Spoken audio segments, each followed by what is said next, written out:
Hi everyone, this is Christina Barr and you're watching Black Tea News.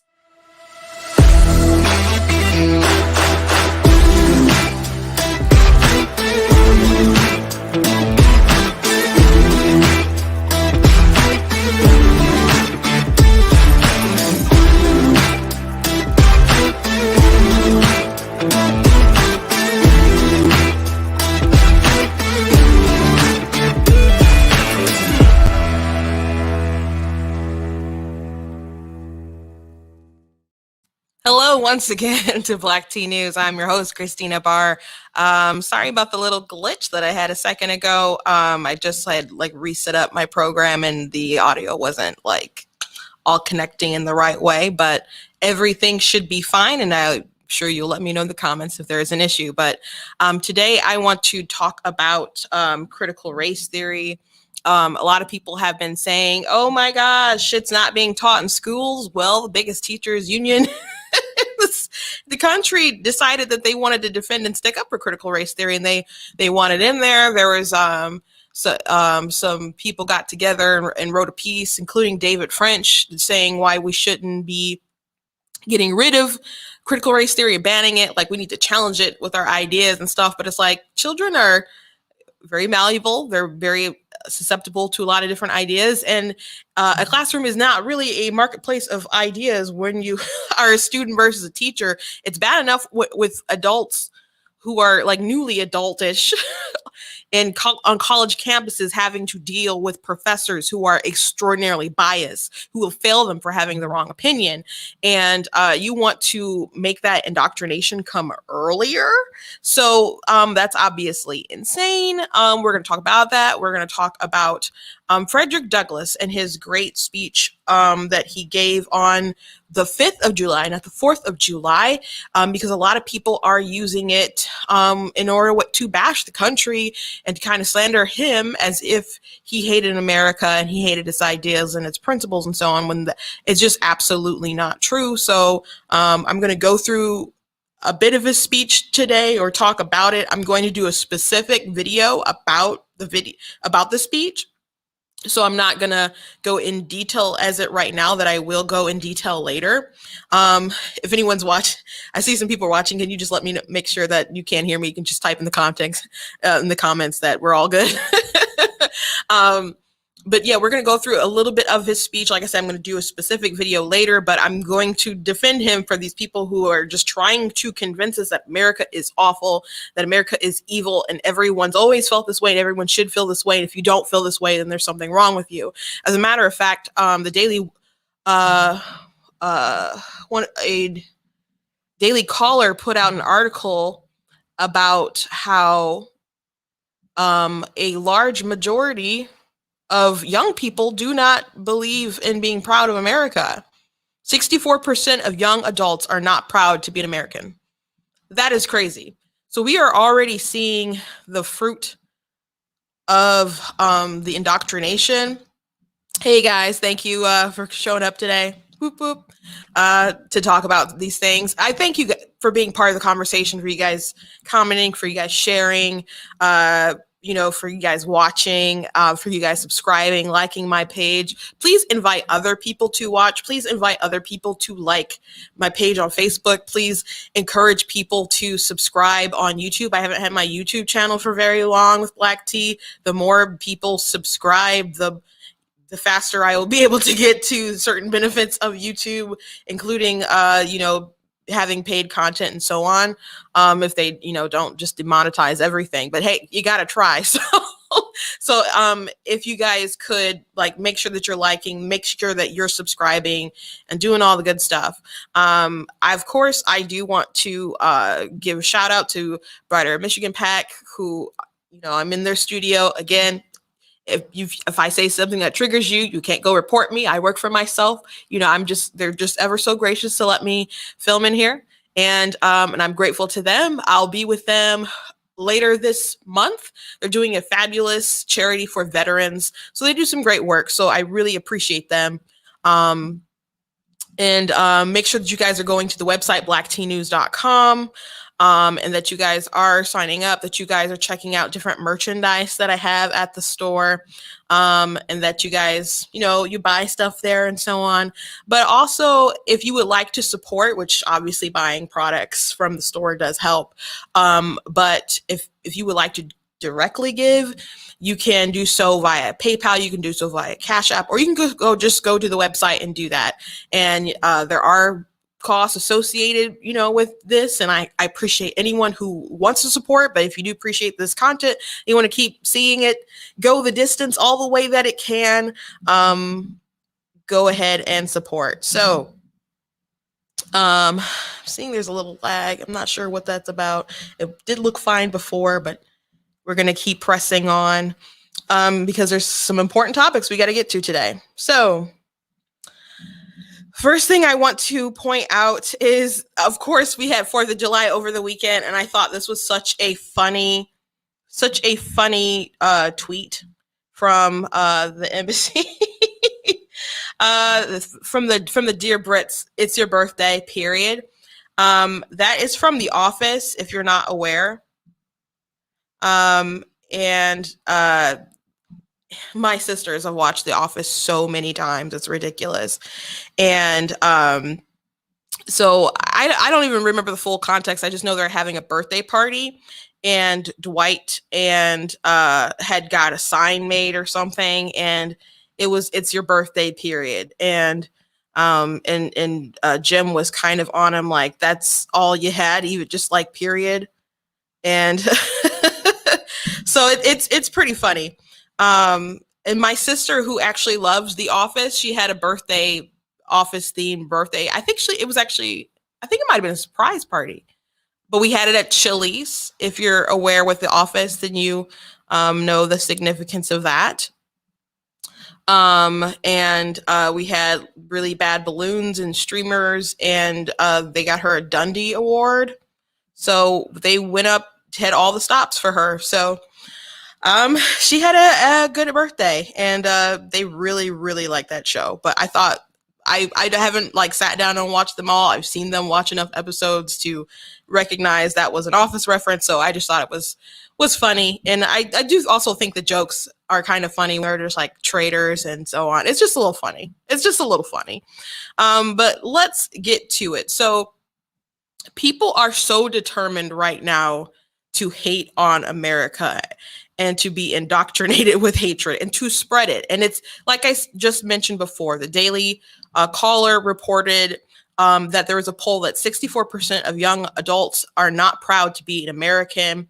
And that big chunk of the number is from 18 to 24-year-olds. So you've already seen sort of this is the fruit of the labor of the indoctrination that's going on for years. And it's not just, and I think part of it is that people find it trendy.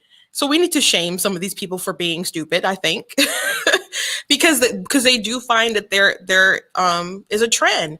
And what's funny about kids who want to participate in things that are trendy? It's like they want to be rebellious while doing something that's safe. A lot of the trend with the gender ideology, and some people do legit have gender dysphoria, but a lot of people we're seeing a dramatic rise in young women and groups of friends. I saw a crazy video on TikTok. There was a girl who just announced I'm a man, and there's all these young girls around her cheering her on, and you're you could say, well, they're just trying to be supportive, and it's young women, they like to feel each other's pain, and a lot of them group together and they go on these journeys together and they affirm each other, and sometimes it's just a cluster of confusion. I mean, and it's not just with gender stuff. Women would do it my sister, and I'm sure she probably doesn't mind me telling this because she preached about this on Sunday night. Not this past Sunday, but last Sunday, did a fabulous job. But she talked about how she suffered through depression, and but she would find, instead of finding grouping herself, even though she was Christian, instead of grouping with other Christians who maybe could have uplifted her out of her depression, she surrounded herself with other depressed kids, and they like to feel off of each other's pain. because women, I don't know, we're a bit empathic like that. We want to take on each other's, feelings like that. And so, but people they feel like, oh, I'm an outcast, doing this, coming out as trans or coming out as uh, non-binary or something. But at the same time, they know they'll get all this praise and adulation from people like Ellen Page coming out as a man and saying I'm a man now. Like, yeah, there's backlash, but you know that you're going to get all these people cheering you on.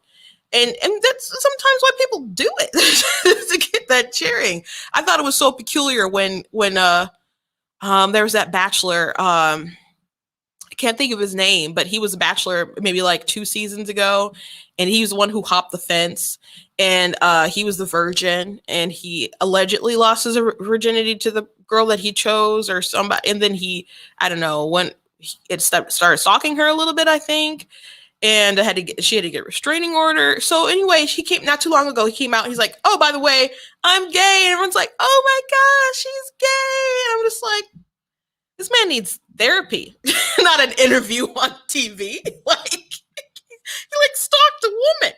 But they know that they're gonna go. Like, some people might diss you, but like the loudest cheers from the media who are already bought into it will give you all this adulation, all this praise, and it's addictive. It's a bit of a drug.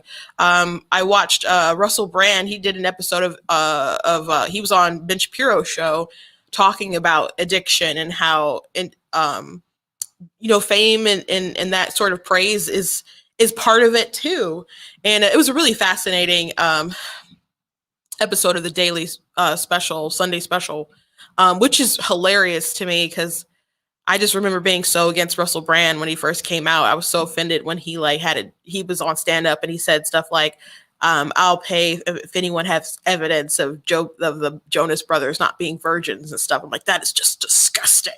And now, as I was cooking yesterday, my sister's like, "Are you listening to Russell Brand?" I'm like, "Well, he's talking to Ben Shapiro," and he said some. Obviously, we're not on the same wavelength, but he said a lot of things kind of surface level that sound like I could agree with. So, politics and society, it makes for interesting bedfellows, I guess.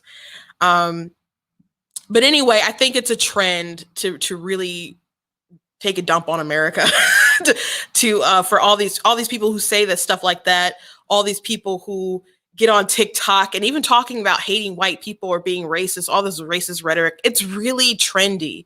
Like, I'm sure if their parents picked up the phone and saw these kids saying, "I hate white people," and dancing on, I'm sure, I hope, it's my hope, my sincere hope, that the parents would be mortified at that sort of thing. But I think that a lot of them probably don't know, and they've probably raised their kids better. I mean, some people don't raise their kids well, but everyone at least knows it's wrong to hate people based off of the color of their skin. So all these people are saying, it's okay to hate white people or calling them mayo face or whatever kind of garbage that people are saying. I've seen Black people do it. I've seen Asian people do it and argue that it's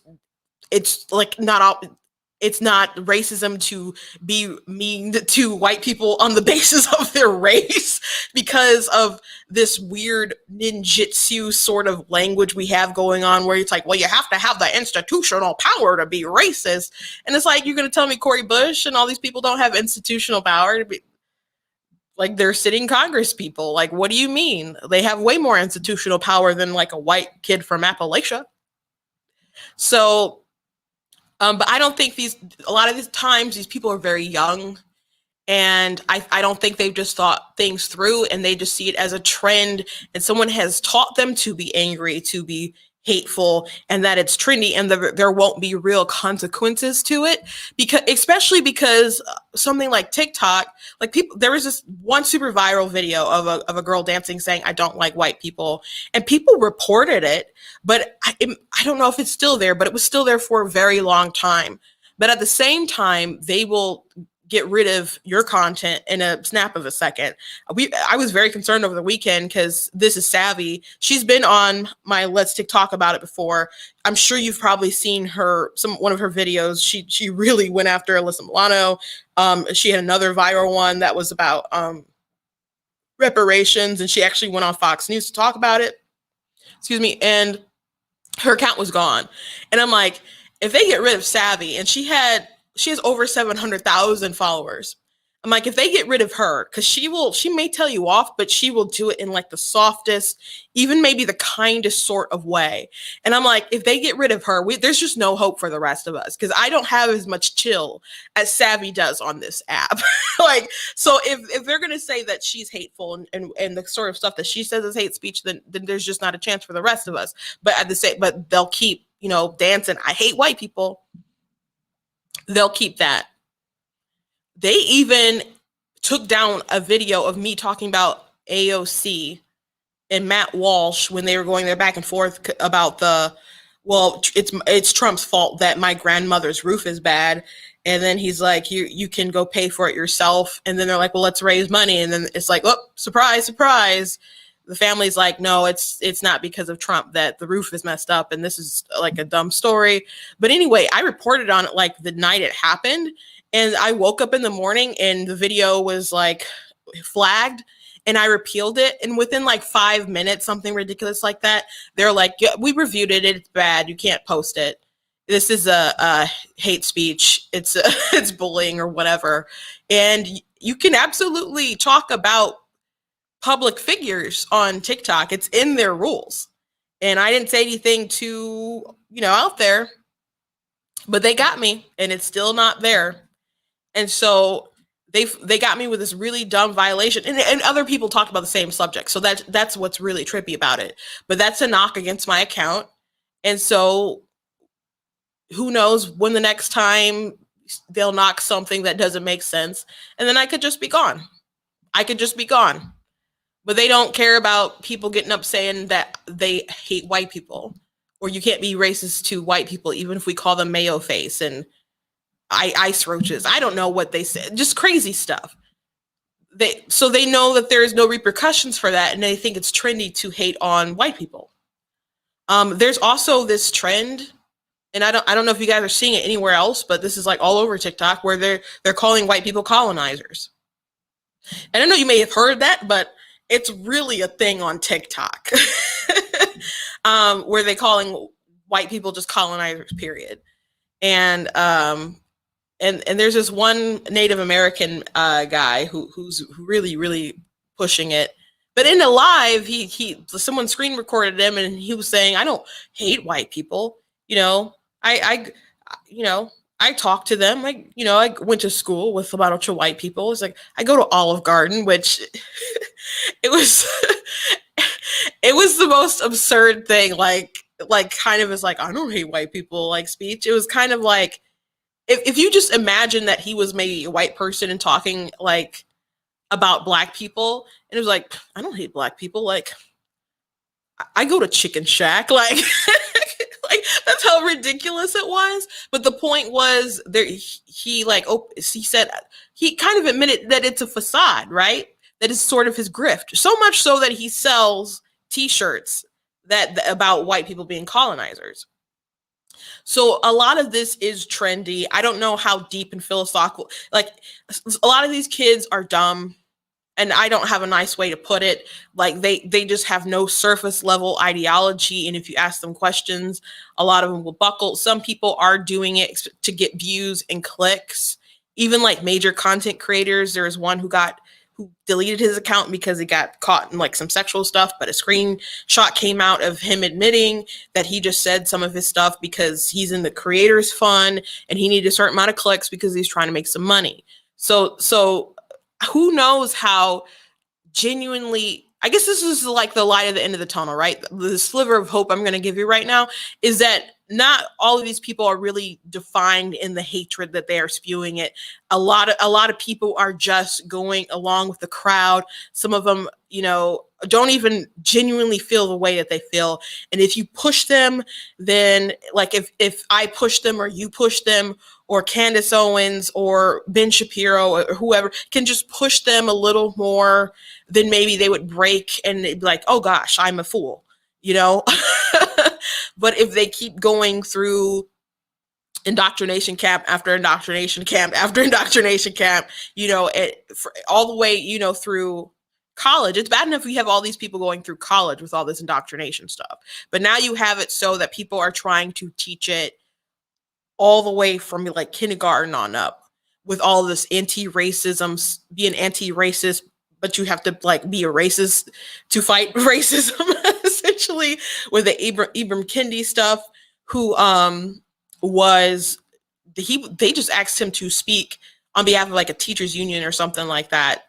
So you see these people that they gravitate towards. Nicole Hannah Jones made a big stink about how she couldn't get tenure somewhere, and then they ended up, saying, hey, you can get tenure. And then she like embarrassed them and was like, no, I'm good. Now she's going to Howard, and who also accepted Ta-Nehisi Coates. And I did think about how Trump kept like funding. We kept bragging about, I'm going to fund all these Black historic colleges. And then I'm like, now they're getting like Nicole Hannah Jones and Ta-Nehisi Coates. I'm like, be careful, you give them money, but they could spend it on what they want to spend it on, So I don't want to dismantle all the things that Trump brags about, but like, people still, you give people money, they have the freedom to do with it what they want, right? So it's what's peculiar about this critical race theory stuff is that you have people swearing up and down that it's not being taught in our schools. And this is a huge over-exaggeration from people on the right, that we're just attacking for no reason and there's no basis for all of this stuff. Yet I'm kind of bouncing around a little bit, but the America's largest teachers union is backing critical race theory. And they're saying it will fight those who oppose the move, and calls for October rally to commemorate George Floyd's birthday. And I'm not joking. So this is kind of the hot news on Twitter today. Christopher Ruffalo was talking about it. Ben Shapiro has talked about it on a show. But the National Educators Association recently announced it backs the teaching of critical race theory in schools. The country's largest teachers union approved a resolution to promote critical race theory and assemble a team to teach it to union members. So they're serious about this. They're serious about it being in your schools. It also wants to assemble a staff to take on those who challenge its plans to promote CRT. In addition to its plans, the NEA will launch a National Day of Action on October 14th, George Floyd's birthday, to have a dialogue on systemic racism. Now, how can we have a national conversation that is honest around George Floyd's birthday? I mean, you can have it any day. But it's striking to me that you'd want to do it on George Floyd's birthday, which did span a lot of like conversations on race. Sure, I understand. But it also led to a lot of lies regarding race. I was so annoyed last year. I just felt like I was living in the Twilight Zone and everyone around me was just ridiculous. All the people blacking out their profiles were ridiculous. Everyone who did a Black Lives Matter hashtag was ridiculous. I was like on the prowl every time I saw that. I would not let it stand. I like friend, family, foe. I didn't care who you are. If it ended up in my feed, I had to diss you, and I had to tell you why. Like I had to question you, like, why would you support this organization? I'm like, well, I'm not supporting the organization. I'm supporting the movement. I'm like, they were here first. I'm like, but the movement is associated with the false narrative, though, because the narrative is that police are going around hunting Black people, killing Black people, or that it's happening at like disproportionately or something, or that they're all like unjustified. Like Ben Shapiro he said on a show I was listening on the way over, and he said he just hates it when people group in, like Maxine Waters, she was talking about 4th of July, and then she listed a bunch of Black people were killed by police, and she grouped in Breonna Taylor and Michael Brown, and he's like, why would you group these two? Michael Brown, like, he robbed a store and attacked a police officer. Like it does a grave injustice to Breonna Taylor or anyone else who you may have was wrong to group them in just because they're Black. Their situations are they're worlds apart. worlds apart. But why do they do that? Because I keep saying that Black Lives Matter only cares about the context of what you died, but they don't even care about the context of that. They just black person, police, let's make some money. Let's make some money. That's their attitude. That is their let's sow division. And like that's just only what they do on the front end. The back end is a bunch of other stuff, which I've written on Black Teen News that I don't want to get too much into or off the rails. Because like I said, I'm kind of bouncing. But people kept saying crazy things like, well, this wouldn't happen to George Floyd if he were white. And that's not even true. There was like Tony Timba. There was a man that died in by suffocation under the care of the police. So people who even repeated that were just totally lying. No, I don't, lying's a strong word. They were just caught up in their feelings and spreading falsehoods. And think, but those falsehoods were really harmful to America. And you can't even watch TV. I don't know if it is right now, but there was like a period of time where like every scripted show had to deal with this issue. Like the TV show SWAT had some like I played it on an episode, just had some powerful propaganda regarding this.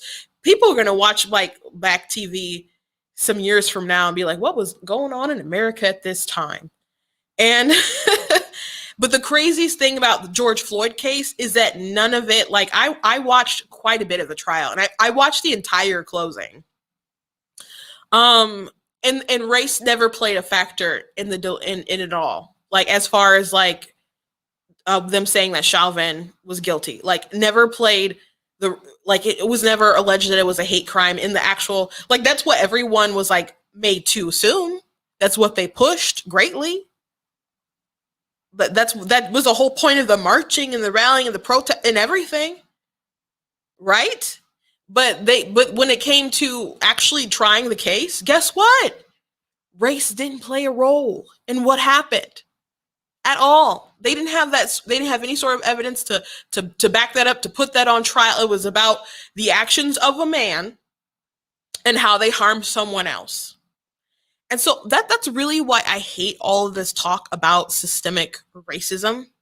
And it's not that there aren't systems or things in place where people try to cause harm, because actually the people who are trying to convince you that there is harm are the ones who are causing harm. And trying to root in these terrible systems with this ideology, and it's Marxism. It's not, like white supremacy.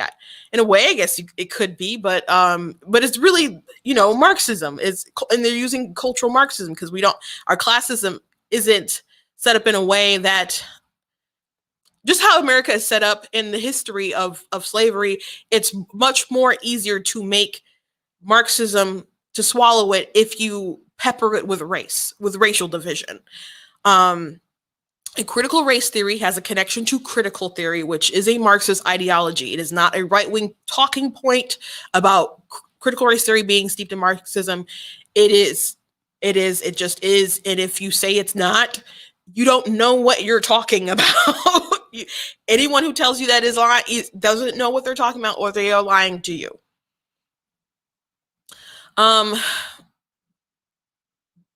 But there was no racial division with Floyd. It was about an individual's actions. So when people talk about systems, to me, it just seems like it's always an excuse to not talk about individuals causing individual harm. Or maybe it's not individuals, maybe it's a party causing individual harm.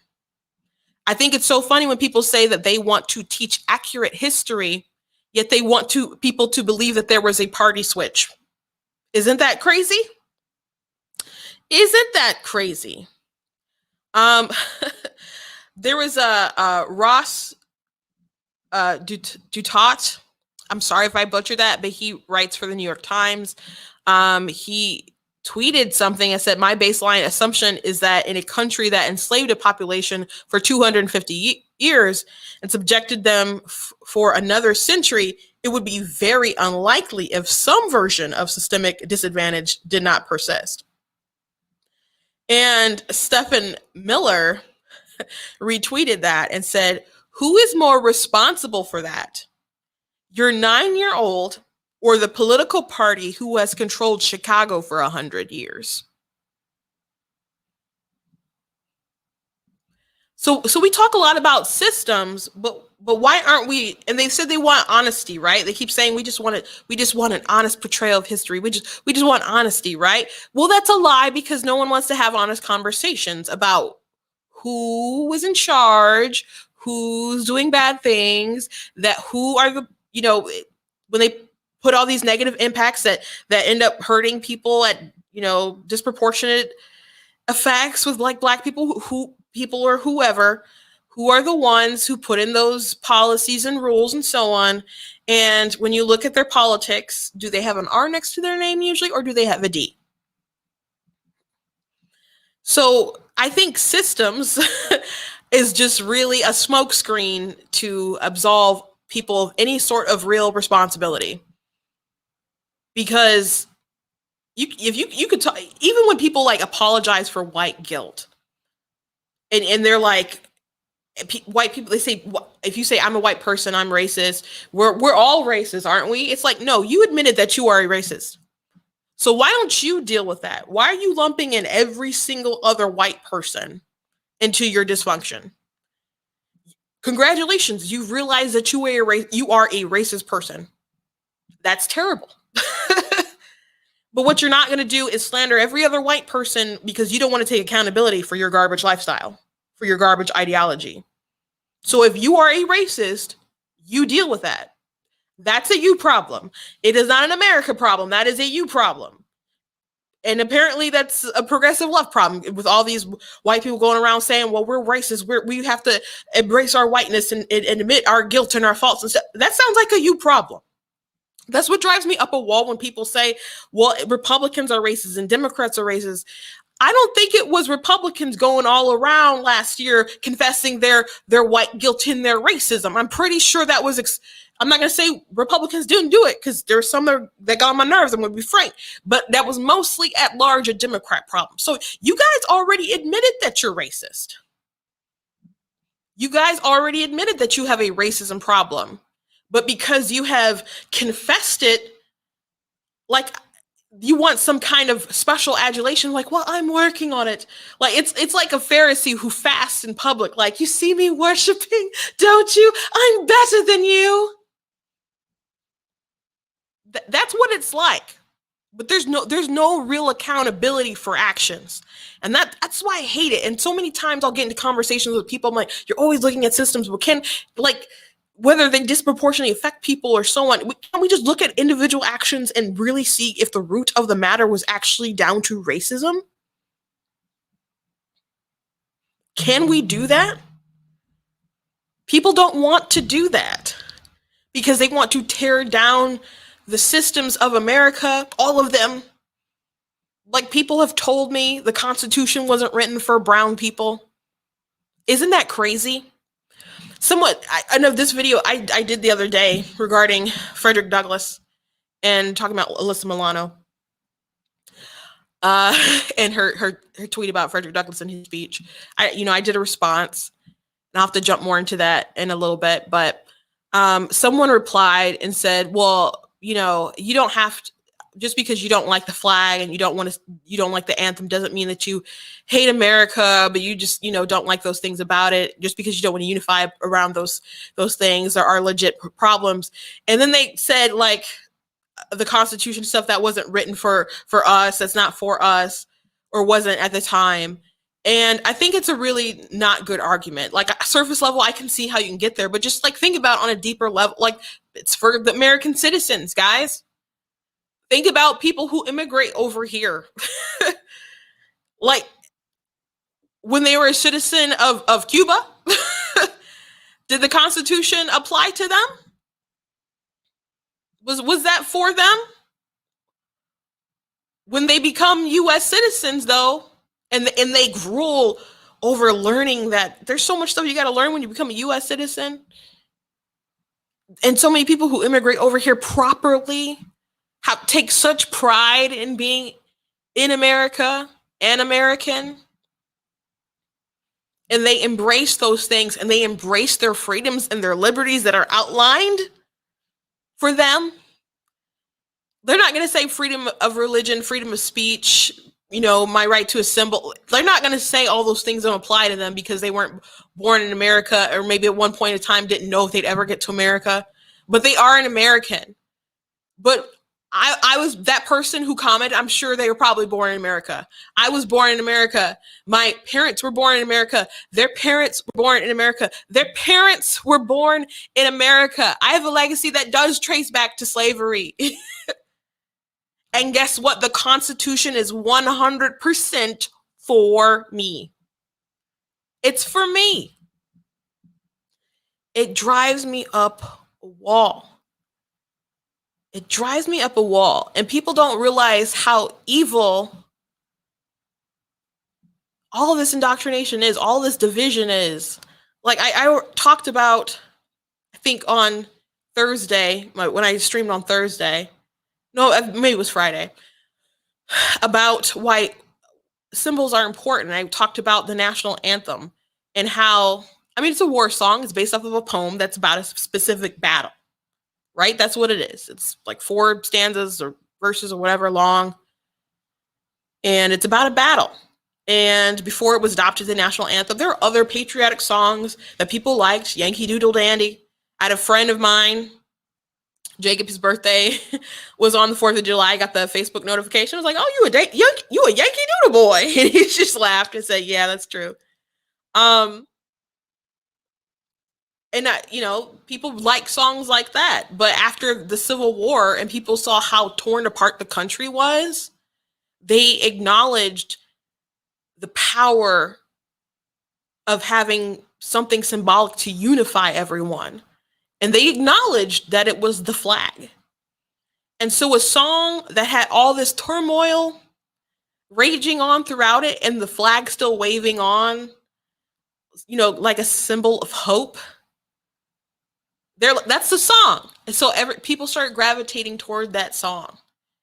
And then it became the national anthem in the 30s, I believe. If I'm remembering correctly.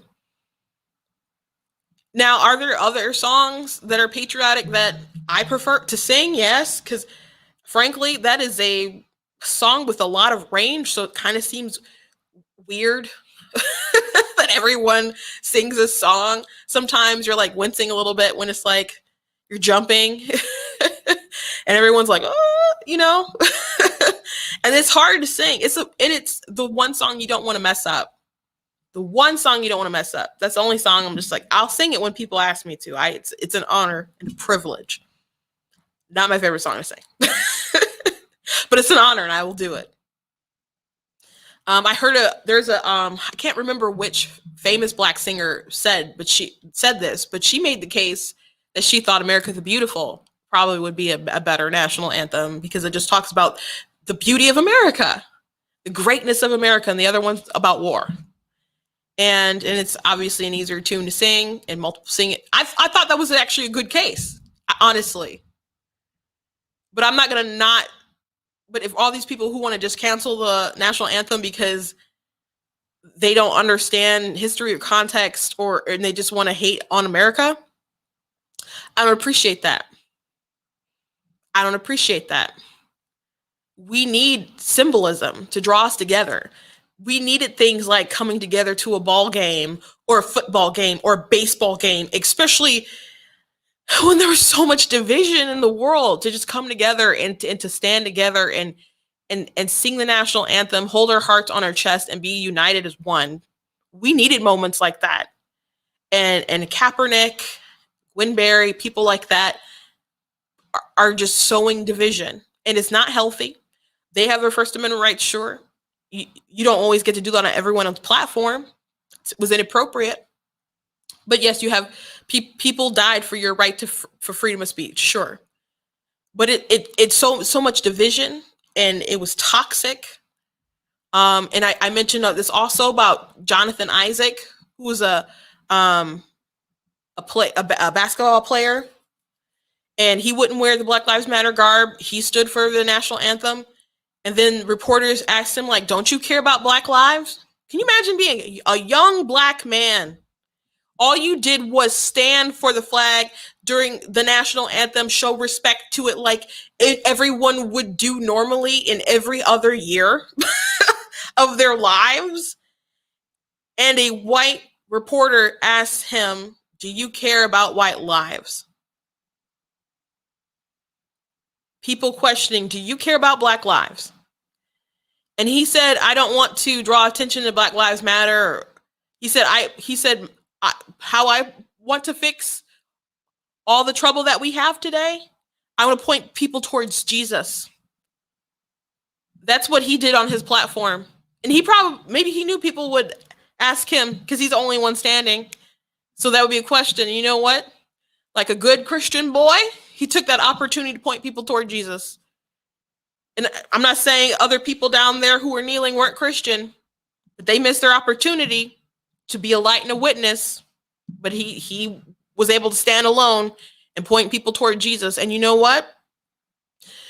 People want to quote Frederick Douglass for this 4th of July speech, which he technically did on the 5th, and try to make it seem like he was anti-American. Like, no, that you're taking that out of context.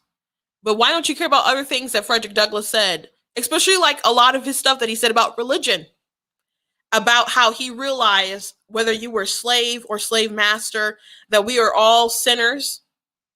We are all sinners and need God for salvation. And it was and once he had obviously he had troubles and travailings with his life, but when he decided to give it over to the Lord, that the burdens that he had lifted off of him. And it was his love of God and a desire to read the Bible and to truly understand it that fueled his hunger for knowledge. Why isn't that something that CRT people want to teach? If you have the audacity to utter Frederick Douglass, why don't you have the audacity to teach that, to push that? Or people like George Washington Carver, who was extraordinarily religious, who thought the way to solve society's problems was through Christ, was through God. Why isn't that the stuff we want to push? Because it's a worldview where civil rights is about progress, and it critiques that. And it's like, but we want to look at all the systems, and they assume all the systems are rooted in racism. In the words of Michael Eric Dyson, you dismantle. He used the word dismantle in an interview on MSNBC, I think it was. He said, comment here is so sad for those who don't love this country. Thank you. And I will share you. Thank you so much for that. I'm just I had like a plan today, but I'm just like talking from the heart because I'm just so annoyed with this stuff. I face it like all the time. And it kills me. The thing about like people who they say we just want to teach history. We just want to teach history. That's not true. They want to teach history through their lens, their worldview. Why are you so adamant about teaching a theory to teach history? Because there's bias when you teach history, sure. I mean, because you got to select what books you teach from, textbooks, what it's going to cover, so on. But you don't learn everything in school when you're at K through 12 because there's only so much you can learn, right? I wouldn't have wanted my school day longer, but I felt like I learned, your basic understanding of what you learn when you're younger. It's very, basic skills, and then you get older, you learn some things that are just kind of more of a breakdown, things that are more technical and so on. And then college, you get to kind of more philosophical and all this other kind of stuff. Teaching CRT, at college as a theory and not a necessary lens that you should view the world view in. Like doing it at like K through 12 level, it's just indoctrination. It's just silliness. And it's not that there's so much teaching critical race theory as they don't want to teach it as like a theory that you can go in and learn certain how it teaches you to look at the worldview. They want to take the principles of it and already ingrain it in how you're taught the things that you're already being taught. Like all this whiteness stuff. For example, there was a children's book. Whiteness is a bad deal. That was something that they had in Chicago that they sued over. I'm not sure how that suit is going. But that's just an example. Ibram Kendi has a book called Anti-Racist Baby, which has some racist stuff in it. And your kids' cartoons and stuff. They have, Cartoon Network did a short video about how you need to see color and how it's wrong to not see color. And when my dad was younger, for those of you who don't know, my dad is a pastor. And so a white person tried to tell him once, like, I don't see color. And so as a younger man, he got a little offended by that. And he's like, oh, you don't see my color? You don't see, the things that I've gone through and etc. And granted, my dad is a boomer. So I know that's kind of like the disrespectful slang term, a baby boomer. Okay. So granted, these people have been through more racial things than I have been in. We've, like, a younger person have been in. So maybe they have more racial hangups and so on. And so he heard you not seeing color as you're ignoring the plights of what I've been through, my people have been through, and so on. But as he got older, more spiritual, he felt the Lord dealing with him like, I don't want you to see color. I don't want you to see color. And I know that's hard because we're fleshly people. We have we can have preconceived notions. It seems like this world is determined to make you more racist. But isn't that the goal? Like, is there an end goal to all of this equality stuff? To teaching people to be anti-racist? Is the goal to eventually have a world where none of it matters? That would be a nice goal, correct? That's not the goal. That is the opposite of the goal.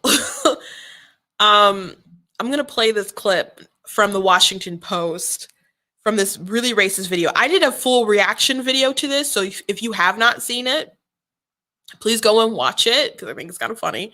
But and if you're going to watch the whole video, then you might as well watch me watch the whole video and trash it. Just my little 2 cents. But I'm going to play this because people are determined to make us more racist. That's the goal. Part of the structure of racism and the way that it's maintained is to keep us from recognizing that racism is a part of our daily lives. And so it's a longer term process of looking at your understanding of yourself in the world, both historically, but also contextually, the family you live in, the community you live in, and what role whiteness plays in that. The more you kind of dive into that, the more I'm really realizing how deeply rooted racism is into like my everyday thought process. No matter how much you work at that, there's still even almost more work to be done. A living, embodied anti-racist culture does not exist among white people. White people got to start getting together, specifically around race. White accountability groups are really helpful in terms of having a place to process, having a group of people whose responsibility it is to call me on things or to challenge me. We're unpacking wrong things that we've been taught in history class. I realized that I needed to go back and unpack and reorganize everything that I had learned because it was completely through a white lens. Most of us in doing this work have experienced this, where there's a period of deep shame for being white and for acknowledging the harm that our ancestors have caused. And that's a very legitimate piece of this work. And we can't ask people of color to hold our hands through the shame piece. That needs to happen with other white people. Okay, so that last woman who was talking with the long hair and the glasses, did you catch her profession? Her profession is she's a trauma therapist. And she talked about the deep periods of shame that white people feel for what their ancestors have done. That is crazy. That is really crazy. And it's coming from a therapist. Like, it's just, and I went on in my video when I reacted to this, it's just pure narcissism. how can you apologize for something you didn't do? Like, how can you even dare to feel the guilt of something that is so far removed from you? And then you convince yourself, and you're trying to convince other people to take on that trauma. You're bad at your job. But that's someone who's a therapist. Think about how crazy it is that there's people who believe this way in so many areas of life and business, who are just spreading this disease of racism. Being a less racist world is not the goal. Did you notice that black guy? He said anti-racism is not something that exists in the white community. What? you think there's white people out there who I mean, anti-racism is supposed to be just like straight up activism. It's not enough to not be racist. You have to be anti-racist. Like, you have to search for the racism, kill it out, choke it out, or whatever. But it's like, if you think everything is racist, then it's like you're always going to be chasing Moby Dick, right? Like, like you're never going to be able to catch it and live to tell the tale. You're just going to go down chasing that great white whale. It's insane. I mean, the Wall Street Journal, they covered about this racist thing in California where they're trying to inject racism or teach that how we teach math is racist. It says the framework recommends 8 times that teachers are using a troubling document, A Pathway to Equitable Math Instruction, Dismantling Racism in Mathematics Instruction. This manual claims that teachers addressing students' mistakes forthrightfully is a form of white supremacy.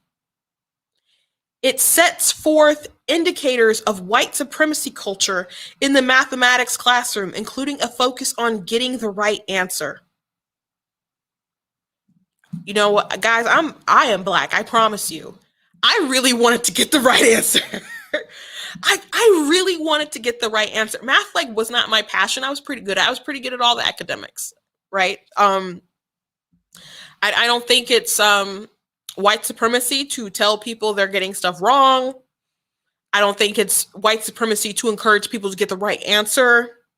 As a matter of fact, if we're not encouraging or uplifting people who get the right answers,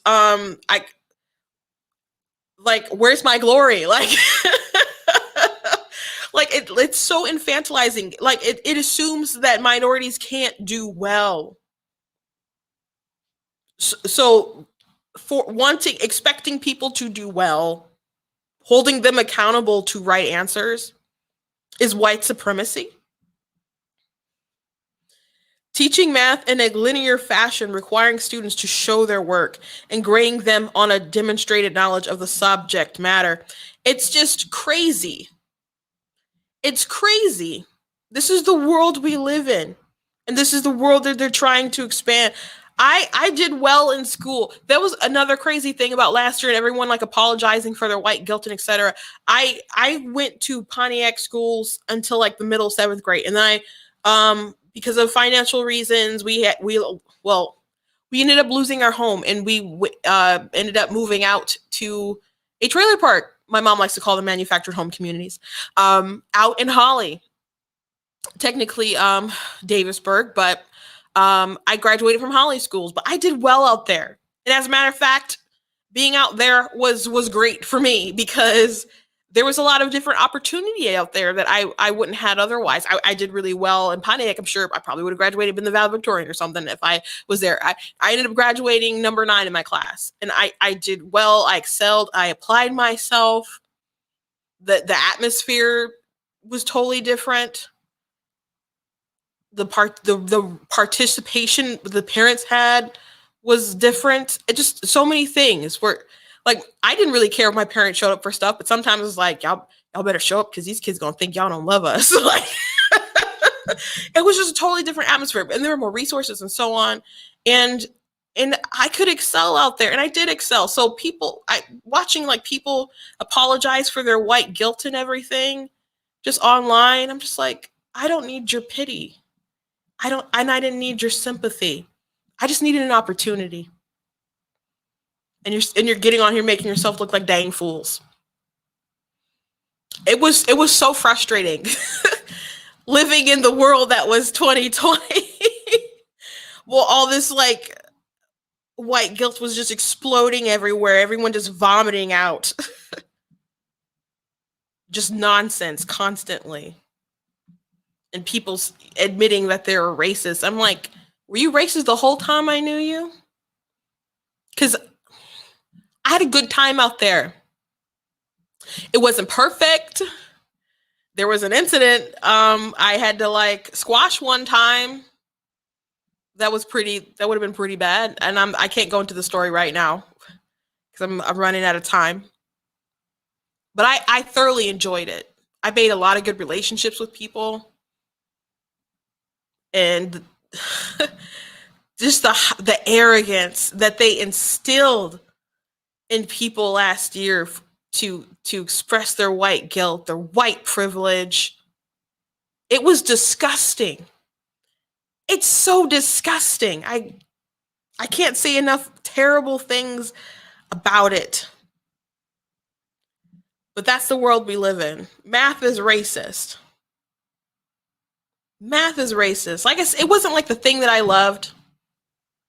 But like in Pontiac, that was like mostly, especially like in my elementary school, there's a lot of Black kids. It was very, very diverse. And I remember they set up the classroom, I think it was when I was in 4th grade, and they sort of divided they divided the class with the people who were really good at math and people who might finish or work faster, and then the people who weren't so great at math. And that could, if you were in that group of kids who didn't do so well, I could imagine that would make you feel bad. But you know what it allowed people to do? They set it up like that so we could go and help the other ones. And if you're hearing that, you can like, well, I could create a hierarchy of resentment, but you know, it created a class environment where we wanted to reach out and help each other learn and grow together. That's what it did. Everyone is so concerned about their feelings that they don't actually care about the people. They idolatrize, they make an idol out of their own insecurities. It's just maddening. It's just maddening. So let's get to because I'm running out of time and I want to talk about this before I have to leave. So Alyssa Milano tweeted out this thing about Frederick Douglass. And this is a quote. This is a quote from the speech that he gave on the 5th of July. And so he was asked to by like a Republican, I think specifically, I think it was a Republican ladies group. And I'm sorry if that's inaccurate, but I believe it was a Republican ladies group asked him to come speak on the 4th of July. And he would not. And he decided that he would come do it on the 5th. And so he gave the speech and he did say these words. And so people have been spreading around, and they really did it last year because they wanted people to be aware of, hey, Frederick Douglass said this thing, and they want people to not celebrate 4th of July. They want people to, and I saw people last year saying, I'm not celebrating 4th of July. I'm going to celebrate Juneteenth. And that's going to be my Independence Day. People were saying that. So they're using wisely, but immorally using Frederick Douglass to further spread this division. So what was this actually about? I said this earlier when I first started. If that thing scares you and you're like, oh my gosh, this person I admire said this thing, don't be afraid of the speech. It's a fantastic speech. It is a great speech. It is a long speech. So I doubt a lot of people who are sharing that snippet of it have read the entire thing because it is long. Reading through it, I'm like, is this man preaching? Like, how long is this? It's long. It is a very long speech to read through. I think anyway, it's not a short thing. But it's worth reading. And he starts it off talking about Independence Day, the importance of it, that it was necessary, that it was moral. He uplifts the founders, the Constitution. And eventually he does go on to talk about the plight that even the great distance of how far he is removed from him being in slavery, but he brings that up to also talk about the slave, and he says, what is Independence Day to a slave? They're a slave. So, but going through his speech, it really gives me the feel of when I go to an event and I talk about pro-life issues. Like, I love America. America is great. We've all these freedoms and all these liberties, but still, yet at the same time, we have these immoral laws that would. And Roe v. Wade is just technically it's a law that prohibits states from protecting children. That's what it is. Under some kind of squint your eyes privacy law or something that they say is within the Constitution. Like, it's a really bad ruling. People, like, even Ginsburg thought it was a bad ruling and wished that.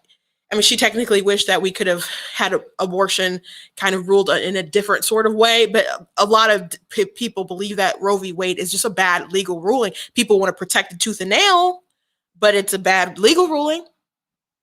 But anyway, it gives me that vibe. Like, I love America, but there's still this egregious evil that we have going on in our nation. So reading his speech, and I guess you can interpret it through whatever bias eyes that you have. And like, but I felt like I really admire Frederick Douglass, but I felt like we clicked just reading the speech, to be honest, because it's good to talk to people and give a good rallying cry and so on, but sometimes you got to tell people off. But he was among friendlies. He was among people who were against slavery. But he still had to put it in a particular way to fire up the base, I guess you could say. And that's what you may do at like a rally, like a right to life rally or some kind of march or something, to just highlight the egregious nature of the world and say, hey, we got some work to do. And that's what it is. We got some more work to do. And what really, like, a big section of the speech, he tore into Christians.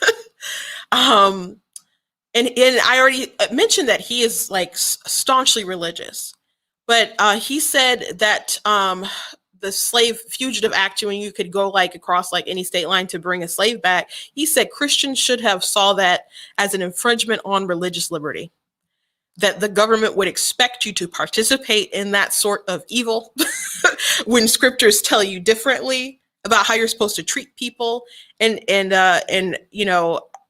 regarding the humanity of slavery. There's just so much about it that was so great. And even that portion, like him telling off like passive Christians, or was amazing. Or the people who would twist the Bible to affirm the worldview at the time, which was slavery is good. He tore into those people, and it felt so modern to me, even though it was written in like 1852.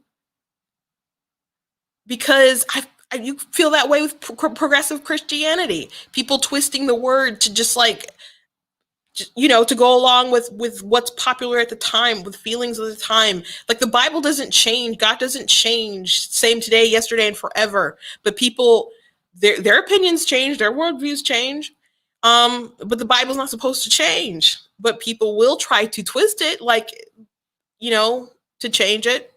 Like, it's so silly when, like, I've seen people on The View go talk about the Bible and be like, well, my pastor, they say this, and now things have changed. And it's like, no, the Bible didn't change. You're just a coward. You have no conviction, ma'am. That's the reality. So I loved that portion. I'm just like, yeah, I'm like, yes. Like, you got to read it. It's such an amazing speech. It is such an amazing speech. But even like even criticisms that people would have about the Constitution and the founders, he did not have those. He even stuck up for them about the document itself. He called it a liberty document, a glorious liberty document. If you're a conservative, you got to read the speech. It's great. And then even how he ends it, because I can't spend too much more time on this because I'm going to have to wrap things up. But he said, the arm of the Lord is not shortened, and the doom of slavery is certain. I therefore leave off where I began, with hope. while drawing encouragement from the Declaration of Independence, the great principles it contains, and the genius of American institutions, my spirit is also cheered by the obvious tendencies of the age. Like, it's just so good. It's so good. It's so good. And he really demonstrates how to respectfully air your grievances. Starting with the fact that he didn't give the speech on the 4th, he gave it on the 5th. So people like Alyssa Milano and Maxine Waters and everyone else who wants to just trash the day we celebrate our independence, which was a good thing, right? When they laid out the Declaration, like we had grievances to air and reasons why we need to leave, which Frederick Douglass acknowledges. Like, so it's a good thing. So in America is been a moral good for the world. You cannot agree with everything, that's fine. And you can certainly dislike certain parties and specific people. You can lay specific things at specific people's feet. Stuff they passed, voted for, or whatever. Again, why do we keep talking about systems instead of like looking at people who specifically passed things that resulted in bad actions and bad repercussions? Is every white person responsible, or is it people who are running Chicago and other places? That's what's crazy about all this. But he started off with, respect for the country, for how it's founded and everything, and he ended it back with hope and respect. But again, he showed how to properly handle grievances, and it wasn't, he did have some issues, I think, that were just kind of broad for the room. But he was among friends, so it was really like a rallying cry sort of speech. So it was amazing. If you have the time, please check it out. Please read it. And I loved it. I really, really loved it. And it's worth reading, and it's worth correcting the record. Because there was a New York Times story where they tried to act like Frederick Douglass didn't care about the Declaration and had a negative attitude towards the Constitution founders, but that's just not the truth. It is clearly not the truth if you just read the document that they're trying to reference. So I posted my, it's on my TikTok. My TikTok is at Black Tea News, the video of me responding to Alyssa Milano. If I had known, gosh, I would have reamed on her more if I had known that she had also put out like an anti-American video too as well. I had just saw that tweet. I didn't see her video. But people like her who are just trying to divide people, they're trying to divide people by forcing people to see racism within everything, to convince themselves that every little practice is racist. People who are trying to give white people specific white identities so they can all trash each other, bash each other, feel guilty together, even though there's so many different white people from everywhere, from Ireland, from Russia, from people who are Italian, people who are Polish. There's so many different backgrounds that people have, and not everyone identifies as having a whiteness background, but they're trying to group them all together. It's why? So you can create a white supremacy? It's so stupid. It really is stupid. And like I said, what is the end game? What is the goal? Is the goal to create a world of less racism? And obviously, they talk about it as if attacking racism is the problem. But if there's no more racism, there's no more grift. And a lot of these people lose money. A lot of these people lose speaking gigs. A lot of these people lose their relevancy. Tammy Bruce, who's on Fox News a lot. I think she has a show maybe on Saturday, but she's a commentator. She's on there a lot. She's lesbian, but she used to be a feminist and a leftist. And she might still consider herself to be a feminist, but certainly not in modern day. But she left the left when she realized that they don't want to solve problems. And a lot of people have a similar story. Thomas Sowell realized, that because he used to be like a Marxist, but then he just kind of realized how the world works, and that the sort of ideology that he thought he had was incorrect. and not practical, and the government is incompetent on a lot of levels. So they want to make a world that is more divisive. That is obviously their end game. They don't have an end game of stomping out racism and living in a world where we don't see color. They think that's disrespectful. They specifically want you to see color and to admit that you are racist, even if you are like legitimately saying you don't have a racist bone in your body. That's part of your white supremacy, as a matter of fact. Denying all that stuff, that's all the stuff in their twisted brain. But anyway, I thank you all for being a part of today's episode. I had a little snafu earlier. I had another broadcast that I had, and I didn't have the volume on because I like switched. I streamed it in a different browser because I had some issues with my other one, and that thing wasn't, just something wasn't turned on that should have been.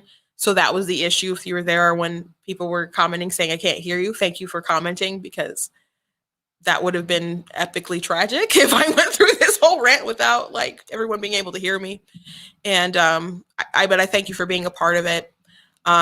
Please visit blacktnews.com. Check out my content there that I have. I'm going to post soon a video of a debunk. Ben Shapiro did a video talking about transgenderism, and then a trans woman did a video debunking that. So I just debunked his debunk.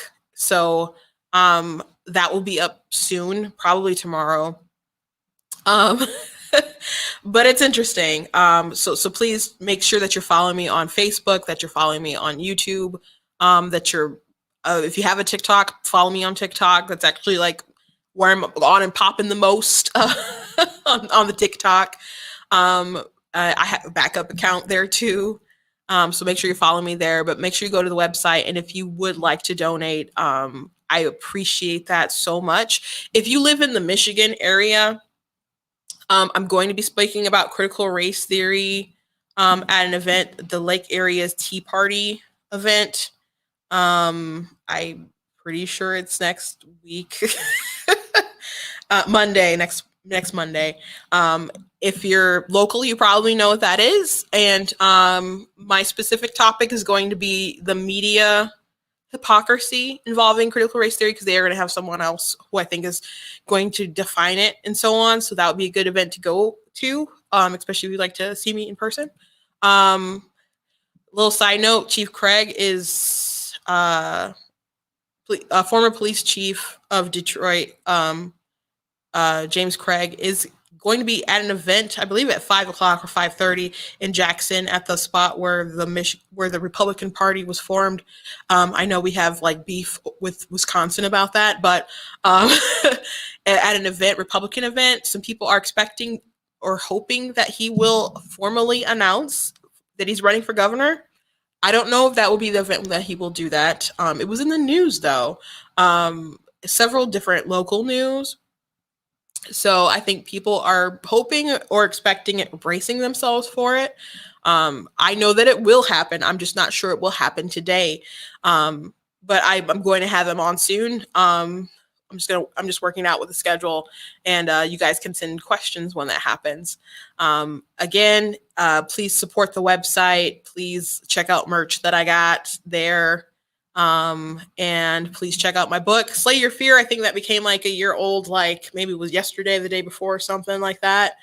Or maybe it was sometime last week. I don't know. I got a notification, but if you don't have it, please go ahead and check that out and check out my other books. And it's been a pleasure. It's been an honor. Thank you again to Brighter Michigan PAC for supplying this place for me to be able to, have this conversation with the people. And please make sure that you like, that you share, subscribe, and so on. And God bless you guys. And I'll see you next time.